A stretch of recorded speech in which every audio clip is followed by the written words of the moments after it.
Di kesempatan kali ini, saya ingin mengangkat cerita tentang ritual pesugihan yang dilakukan oleh sang narasumber, yang dimana dia melakukan pesugihan dikarenakan saat masa remajanya dan semenjak pernikahannya, dia tidak pernah mengalami kesuksesan, di mana semua modal yang digunakan untuk mengembangkan usahanya mengalami kegagalan, yang membuat si pelaku akhirnya terjerumus ke jerat pesugihan. Sebut saja si pelaku namanya adalah Maman dan istrinya adalah Lastri. Dulu Maman di masa remajanya, semenjak dia lulus dari SMK, Maman mencoba mengais rezeki dengan usaha yang dia yakini bisa dan mampu untuk dikembangkan, dengan menjajakan dagangannya lewat usaha dagang kaki lima. Tapi yang namanya orang tanpa basic atau pengalaman berjualan, selama usia usahanya 1 tahun yang Maman geluti, hasilnya habis hanya untuk makan sehari-hari, yang dimana keinginan dia untuk sukses tidak berhasil. Jadi pada tahun pertama di usia Maman 20 tahun, Maman mengalami kegagalan terus sampai di usia 23 tahun. Dia mencoba menggunakan pengalaman tentang kegagalannya sebagai pedagang kaki lima dengan mencoba menggeluti usaha, membuka warung atau membuka kios di kota-kota besar. Tapi tetap saja, yang namanya persaingan di lingkungan kota, tanpa banyak referensi, tanpa banyak orang yang dikenal, membuat Maman justru semakin terperosok. Karena orang-orang yang ada di lingkungannya justru memanfaatkan keramahan si Maman. Dan sekali lagi usahanya si Maman hanya digunakan untuk ajang hutang piutang tetangganya. Tapi ketika Maman ingin menarik hutang tersebut, dia malah merasa risih, yang akhirnya usahanya si Maman habis diambil orang-orang sekitar. Memang di tahun pertama usahanya masih lancar, tapi di tahun kedua, yang namanya usaha dalam bentuk apapun digunakan untuk hutang piutang, ujung-ujungnya mereka pada kabur. Disinilah yang membuat modal yang digunakan si Maman tidak bisa diputar kembali, dan akhirnya usaha yang dikembangkan tidak bisa dikembangkan. Kini si Maman mencoba untuk mencari modal lagi dengan menjual beberapa aset yang ditinggalkan oleh orang tuanya. Maman mencoba untuk membangun usaha lagi dengan mengambil barang milik orang lain yang akan dilimpahkan ke toko-toko, yang dimana dia mengenal beberapa pedagang yang bisa membantu si Maman untuk mengembangkan usaha yang sedang ditekuninya. Kurang lebihnya 4 bulan lamanya, Maman berkecimpung di usaha itu, yang sistemnya mengambil barang dan menaruh barang ke toko-toko. Memang di pertengahan tahun pertama, Maman bisa dibilang sangat sukses. Dari hasil pertamanya dia mengambil barang di beberapa konveksi, lalu ditaruh di toko-toko besar di Tanah Abang atau di toko-toko yang lain. Hampir seluruh toko di ibu kota dia taruh barangnya. Tapi yang namanya pedagang pasti ada yang telat setoran ataupun membayar. Nah, ini yang membuat si Maman harus putar otak ketika si Maman menagih ke toko tersebut, yang ada Maman justru diminta barang kembali. Jadi ketika ingin membayar sisa hutang barang yang kemarin, Maman juga harus menaruh barang kembali. Maman ini seakan-akan memodali toko-toko yang ada di sana dengan dia menaruh barang-barangnya dengan modal yang memang waktu itu Maman merasa cukup dengan berapa juta digunakan untuk menaruh barang. Tahun pertama lancar saja. Tahun kedua dia masih merasa lancar. Bahkan hasilnya yang tadinya dia kira hanya belasan toko, Disinilah Maman bisa menaruh barang di 50 toko. Tapi yang namanya musibah pasti akan datang. Dan kini musibah itu telah datang kepada Maman. Uang ratusan juta, uang yang memang sudah ada di tangan Maman. Ketika di 3 tahun pertama, ada sebagian yang lunas, dan ada sebagian yang masih tunggak atau di tangan orang. Biasanya kalau setiap pedagang di setiap Idul Fitri, biasanya akan melunasi semua tunggakannya setelah hari rayanya. Namun pedagang itu pada kabur entah kemana, yang membuat Maman harus berputar otak kembali agar usahanya ini tidak bangkrut. Memang di usia Maman yang ke-26 tahun, Maman belum sempat berpikir untuk menikah. 3 tahun dia berkecimpung di dunia dagang. Di 4 tahun usaha itu berjalan, Maman mulai merasa kemerosotan dari usaha yang dia lakukan. 1 toko, 2 toko, bahkan beberapa toko mengalami gagal dalam usahanya atau menjual dagangannya si Maman karena dagangannya masih utuh, tidak terjual sama sekali. Toko yang dia titipkan barangnya ini, karena memang persaingan waktu itu memang sangat ketat, yang dimana usaha yang ditekuni oleh Maman bukan hanya 1 orang yang berjalan, tapi banyak pesaing-pesaing yang sama-sama saling menjatuhkan harga. Inilah yang membuat si Maman merasa dirugikan oleh pesaing-pesaingnya, yang dimana para pesaingnya ini memainkan harga barang, harga yang seharusnya standar. Tapi karena mereka menurunkan harga, maka banyak pedagang yang lari ke orang tersebut dan enggan melirik dagangan si Maman. Disinilah yang membuat usahanya Maman mengalami kemerosotan secara penempatan barangnya, karena toko-toko yang dia titipi barang yang sudah menjadi kepercayaan si Maman ke toko tersebut, yang bertahun-tahun dia bekerja sama dengan si pedagang. Namun karena ada pesaing yang baru dengan harga yang lebih murah dan barangnya juga sama, membuat Maman tidak bisa berkutik. Kalaupun dia bisa dengan harga yang murah, omset atau pendapatan si Maman tidak akan bisa mencapai target atau sesuai dengan keinginan si Maman. Disinilah akhirnya Maman mengalami titik di mana si Maman tidak bisa lagi menggerakkan usaha yang dilakukan.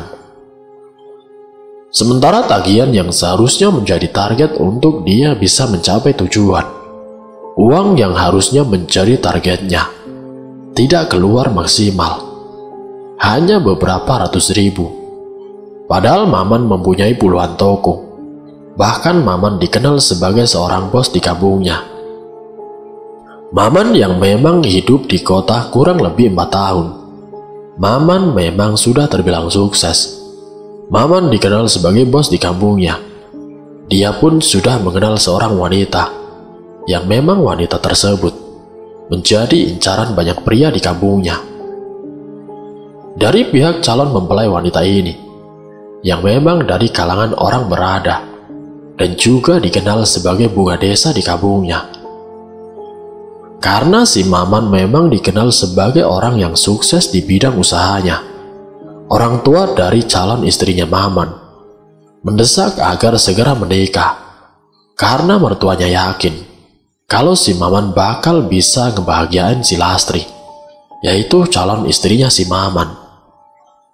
Lastri yang dikenal sebagai bunga desa dengan segala kemewahan yang dia miliki, karena memang Lastri ini dari golongan orang berada dan juga penampilannya sangat menarik. Karena desakan orang tuanya Lastri, Maman akhirnya mau tidak mau. Di tahun di mana dia sendiri yang pada waktu itu sedang mengalami kesulitan, walaupun dengan hutang-hutang dari tetangga atau orang-orang sekitar, yang memang barangnya ini diambil untuk memasuk ke toko-toko yang sudah menjadi resellernya. Dengan hutang piutangnya itu, akhirnya Maman melangsungkan pernikahannya dengan sangat mewah. Ada hiburannya, ada pengajiannya, ada wayang goleknya. 3 hari 3 malam, tidak ada hentinya. Orang tuanya si Maman yang waktu itu mengenal si Maman ini sebagai bos besar, orang yang sukses di kampungnya, dengan segala apa yang dia miliki, mobil, rumah yang mewah. Sementara Maman sebagai anak tunggal, orang tuanya juga meninggalkan warisan untuk Maman. Disinilah Rastri yang memang juga anak tunggal, dengan apa yang dia miliki, seakan-akan dihabiskan atau dipamerkan kepada tetangga, bahwa inilah bunga desa dan juga orang sukses yang sedang melangsungkan hajat pernikahan, yang dimana si Maman telah sadar bahwa dia melangsungkan pernikahan dengan uang hasil menghutang. Singkat ceritanya, 3 bulan semenjak pernikahan, semua orang-orang yang berhubungan dengan Maman atau relasi yang bekerja sama dengan Maman, satu persatu menagih apa yang sudah dijanjikan oleh Maman. Maman yang memang di tahun tersebut keadaannya sedang menurun karena banyak pesaing. Mau tidak mau, Maman harus menjual beberapa kiosnya untuk melunasi hutang piutangnya. Maman juga harus mencukupi kebutuhan istrinya yang memang kehidupannya serba royal, dengan pola hidup yang sangat mewah dan glamor. Sementara si Maman masih harus membayar hutangnya ke tetangga ataupun relasi kerjanya. Setengah tahun berjalan, warisan yang ditinggali oleh orang tua si Maman, mau tidak mau, sawah-sawahnya harus terjual untuk melunasi hutangnya. Karena Maman memang dikenal orang yang sukses dan orang yang gengsinya di atas rata-rata. Pernikahannya saja dilaksanakan 3 hari 3 malam berturut-turut dengan berbagai macam hiburan. Karena hutang piutangnya sangat banyak, membuat aset atau warisan yang ditinggalkan orang tuanya si Maman lambat laun terkikis. Apalagi dengan pola kehidupan si Maman dan juga istrinya yang super loyal. Maman yang gengsinya di atas rata-rata, tidak ingin dibilang bangkrut oleh lingkungannya. Dari itu Maman mengajak istrinya untuk berlari ke pesugihan. Padahal istrinya yang sebagai bunga desa, sebagai orang yang memang royal, mau-mau saja diajak ke pesugihan dengan alasan untuk apa hidup kalau hidup dengan kemiskinan. Hanya uang dan uang yang ada di dalam pikirannya. Tanpa pikir panjang, Lastri mengikuti apa yang menjadi keinginan si Maman. Maman mendatangi ke tempat pesugihan lewat salah satu mbah dukun yang menjadi juru kunci di sana. Maman yang mengetahui tempat itu dari beberapa sumber informasi membuat dirinya yakin bahwa dengan jalan tersebut dia bisa memperbaiki atau merubah perekonomian yang tadinya hampir bangkrut, bisa naik lagi derajatnya. Maman beserta istrinya akhirnya lari ke tempat pesugihan. Dengan berbagai macam ritual yang dilakukan oleh Maman dan juga istrinya di tempat juru kunci, di mana dia hampir 7 hari 7 malam melakukan ritual tersebut. Ritual pesugihan yang dilakukan semuanya berjalan lancar, dan waktu di mana Maman dan istrinya ritual, mereka harus menyiapkan nama yang akan dijadikan tumbal. Waktu itu Lastri menyarankan agar salah satu orang tua si Maman yang akan menjadi korban pertama. Tapi dengan pikiran Maman, "Loh, orang tua aku kan masih 1. Terus orang tua kamu kan masih 2. Coba tumbalkan salah satunya dulu. Gampang nanti kalau urusan berikutnya dipikir nanti saja. Yang penting aku punya orang tua 1 dan kamu juga punya orang tua 1. Tinggal mana yang mau kamu pilih." Orang tua perempuan apa yang laki-laki yang akan kita tumbalkan nanti? Lastri yang memang pikirannya di sini tentang materi, tanpa pikir panjang, dia pun menyerahkan salah satu nama orang tuanya yang akan dijadikan tumbal ritual pesugihannya. Singkat ceritanya, selesai Maman dan juga istrinya melakukan ritual selama 7 hari 7 malam, mereka balik ke rumahnya. Setelah sampai di rumah, mereka mendengar kabar bahwa orang tua laki-laki si Lastri telah meninggal dunia. Menurut tetangga sekitar, kemarin sore orang tua Lastri masih mengayuh sepeda, bahkan ngobrol dengan beberapa tetangga. Tapi beberapa jam semenjak obrolan mereka, orang tua Lastri pulang ke rumah dan secara mendadak telah meninggal dunia. Kematian ini dengan alasan jatuh dari kamar mandi. Lastri yang mendengar orang tuanya meninggal, yang memang sebenarnya Maman dan Lastri sudah tahu bahwa yang akan dikorbankan atau yang akan dijadikan tumbal adalah orang tua laki-lakinya si Lastri. Jadi si Pak Sutri ini pura-pura sedih ketika mengunjungi rumah orang tuanya yang sudah meninggal. Di sana juga sudah banyak para warga yang memang berkerumun membantu menata bangku, bahkan menata tempat untuk jenazah. Sampai selesainya pemakaman, Lastri ini ngomong sama ibunya, seakan-akan merasa kehilangan dan sedih. Namun sedih hanya dalam bentuk fisik, tapi tidak dalam hati. Si pelaku pesugihan, kalau memang sudah diputarkan dengan duniawi, rasa iba dan juga rasa sedih hanya muncul di dalam pikiran saja, tapi tidak di dalam hatinya. Singkat ceritanya, semenjak kematian orang tuanya si Lastri, usaha yang dilakukan oleh Maman, yang memang waktu itu hampir mengalami kebangkrutan, orang-orang yang tadinya menagih kepada Maman, seakan-akan dengan santainya. Semenjak saat itu juga, semuanya berjalan lancar, seakan pesaing-pesaingnya, yang dimana dulu menjatuhkan si Maman, tidak berani mengusik ke toko-toko yang ditaruh barangnya oleh Maman. Orang-orang yang tadinya tidak percaya, sekarang kepercayaan itu telah muncul kembali, karena Maman langsung melunasi barang-barangnya, yang nantinya akan dipasok ke beberapa toko. Kini 1,5 tahun berjalan, semenjak meninggalnya orang tuanya si Lastri, usaha Maman semakin meningkat pesat. Maman bisa merasakannya kembali.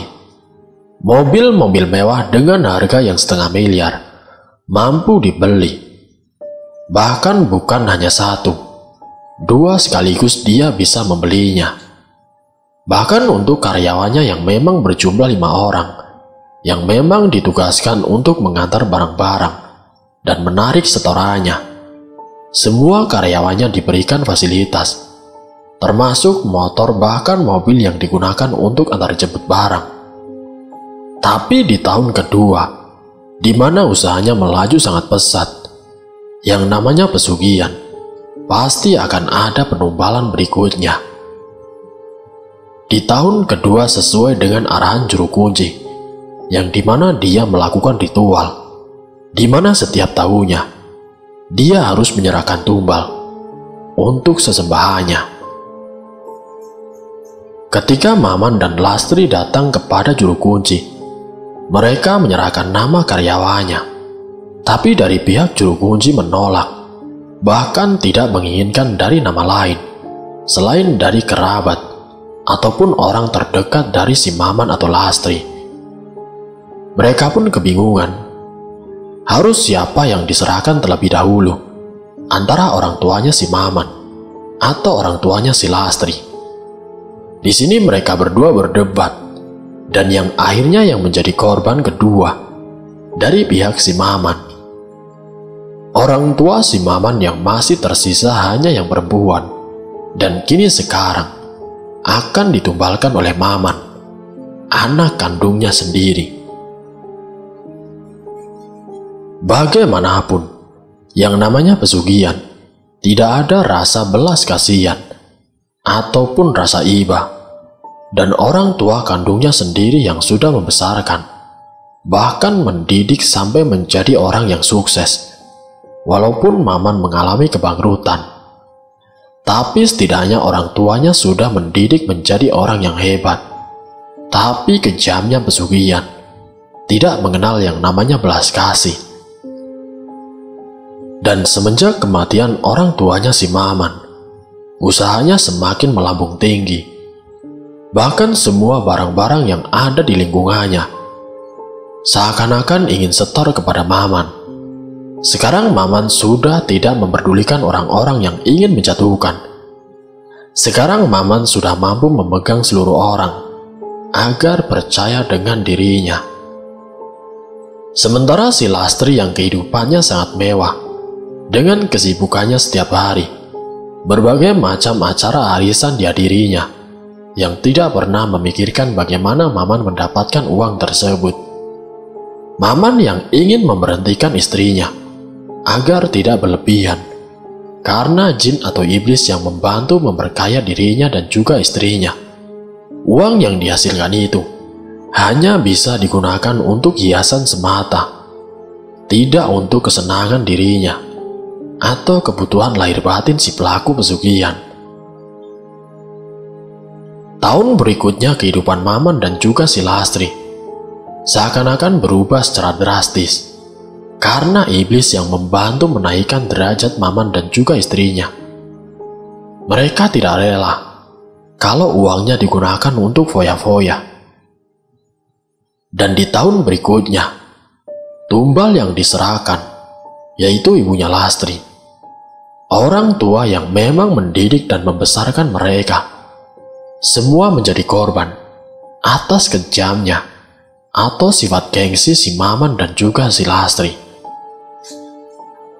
Kini di tahun keempatnya, Maman dengan leluasa menumbalkan para karyawan-karyawannya, bahkan secara beruntun, sampai membuat geger di lingkungan di mana dia tinggal, bahwa kekayaan yang dimiliki oleh Maman dan juga istrinya semua bersumber dari pesugihan yang dilakukan mereka berdua. Ketika berita yang beredar tentang mereka berdua yang melakukan pesugihan, di sini para karyawannya yang memang menjadi target atau incaran untuk tumbal pesugihan lebih waspada. Di antara salah satunya, sebut saja namanya adalah Anton. Ketika dirinya ingin menjadi target, dengan kelihayannya, dengan kepintarannya, si Anton berbekal dari pengalamannya di waktu dia tinggal di pesantren. Ketika Anton diberi uang oleh si Maman, Anton tidak pernah mempergunakan uang itu. Dengan kehati-hatiannya, si Anton dia mengetahui bahwa majikannya mempunyai hal yang tidak baik untuk dirinya, yang membuat Anton lebih waspada tentang pesugihan yang dilakukan oleh Maman. Anton waktu itu, dia merasa akan dijadikan korban. Dia mengundurkan diri dari tempat di mana dia bekerja dengan Maman. Sementara 4 karyawan yang memang masih aktif bekerja sama dengan Maman.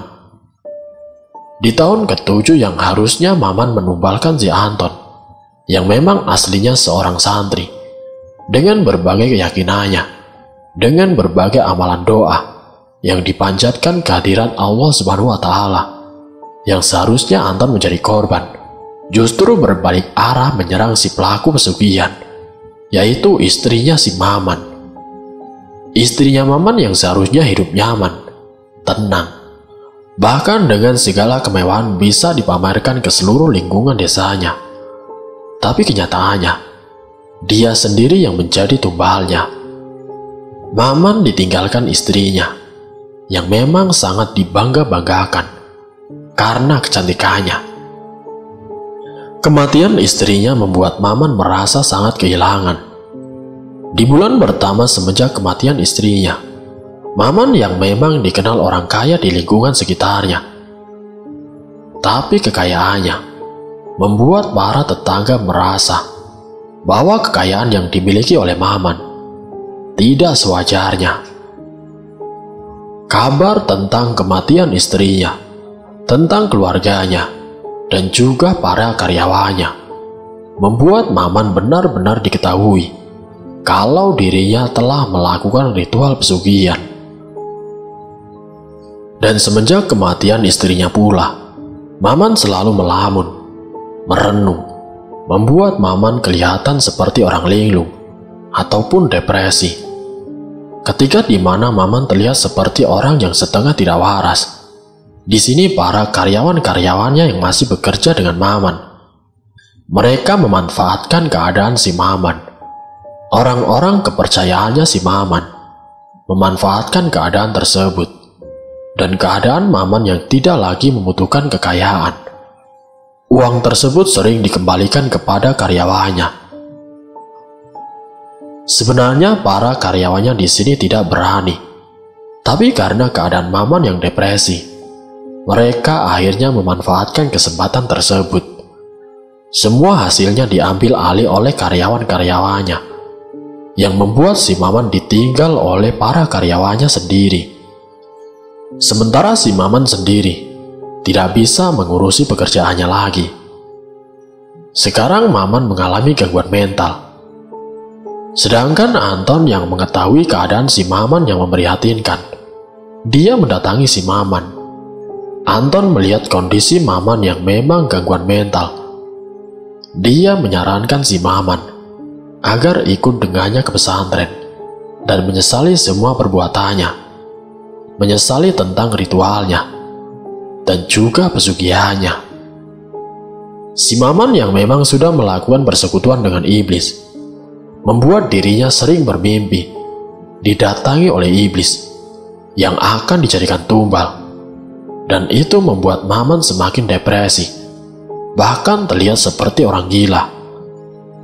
Kekayaan yang memang sebagian besar sudah diambil alih oleh karyawan-karyawannya membuat Maman mengalami kemerosotan secara materi. Kini Maman ikut Anton ke pesantren, di mana dulu Anton menimba ilmu di sana. Si Maman di pesantren di Ruqyah, yang membuat keadaannya bisa membaik.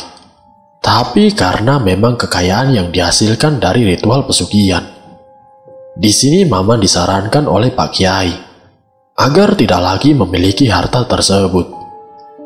Semua harta yang memang menjadi kebanggaan si Maman waktu di mana dia mengalami kekayaan. Tapi atas saran dari Pak Kiai, harta benda semuanya dibiarkan atau diterbengkalaikan. Hampir 3 bulan lamanya, Maman tinggal di pesantren. Akhirnya Maman pulang ke rumah. Semenjak si Maman di Ruqyah, iblis itu mencari tumbal bagi orang-orang yang memakan uang dari hasil pesugihan. Mereka sering didatangi sosok iblis, bahkan Maman sendiri. Ketika dia sedang berada di pesantren, dia sering dihantui oleh sesembahannya. Para santri pun sering diikuti oleh jin atau iblis yang pernah bersekutu dengan Maman. Namun dengan tekad dan niatnya si Maman untuk melepaskan hubungannya dengan iblis, di sini atas bantuan Anton dan juga Pak Kiai, secara lahir batinnya, Maman bisa selamat sampai sekarang. Tapi kekayaan yang memang dihasilkan dari ritual pesugihan, semuanya sudah habis karena dimanfaatkan oleh orang-orang yang memang menusuk dari belakang, yang waktu itu memanfaatkan keadaan si Maman yang sedang mengalami gangguan mental.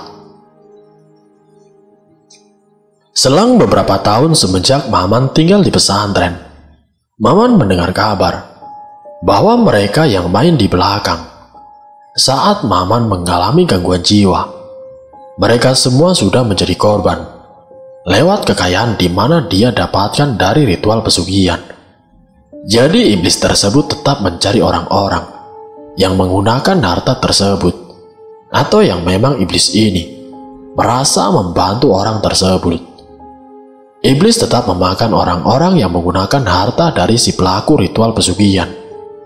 Jadi semua mantan karyawan si Maman, semuanya menjadi korban dari ritual pesugihannya si Maman sendiri. Tapi alhamdulillah dengan si Maman, sampai sekarang Maman masih bisa hidup, walaupun dengan kehidupan yang apa adanya, yang hanya berbekal dari 2 rumah yang dijual untuk mengembangkan pesantren dan untuk bekal selama dia tinggal di pesantren. Dari cerita ini, semoga kita bisa mengambil hikmahnya, bahwa yang namanya bersekutu dengan iblis hanya memberikan hal yang buruk, atau hanya memberikan tentang kenikmatan semata, tanpa memberikan kenikmatan secara batin atau secara lahiriah. Wassalamualaikum warahmatullahi wabarakatuh.